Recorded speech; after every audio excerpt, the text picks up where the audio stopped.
अस्सलाम वालेकुम।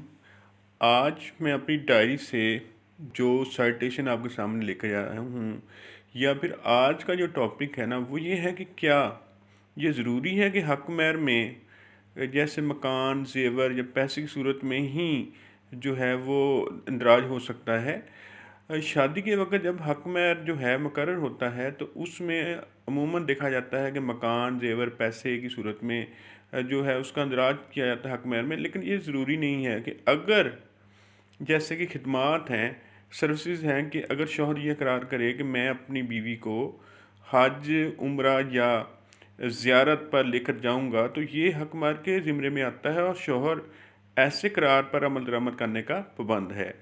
ताहम इसमें एक बात जो है, इसमें कंडीशन जो है वो रखी गई है कि अगर इसमें शौहर ये कहे कि ये मैं अगर काबिल हुआ, इस एबिलिटी हुई फाइनेंशियली, तो मैं फिर उसको लेकर जाऊँगा, तो फिर ये हक़ महर जो है उसके ज़िम्मे से निकल जाएगा, क्योंकि हक़ महर एब्सोल्यूट होता है, कंडीशनल नहीं हो सकता। जब भी कोई कंडीशन साथ इम्पोज़ की जाएगी, तो वो हक़ महर में नहीं होगी।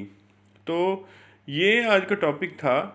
ये आपको देखेंगे मेरे वकला भाई जो हैं उनको भी ये काफ़ी मददगार साबित हो सकता है और आम लोगों के लिए भी ये काफ़ी अहम बात है कि अगर शादी के वक़्त जो है हस्बैंड और मियाँ यानी बीवी में ये दोनों में ये बात तय हो जाए और ये कि और ये निकाहनामे में इंदराज हो जाए कि जी हस्बैंड जो है वो अपनी बीवी को उम्रा, हज या ज़कात जो भी हो उस पर लेके जाएगा, तो फिर बाद में हस्बैंड जो है वो इस बात से मुकर नहीं सकता। ये बात जो है ये पीएलडी 2021 जो है इस्लामाबाद हाई कोर्ट का ये फ़ैसला है 422 पेज पर।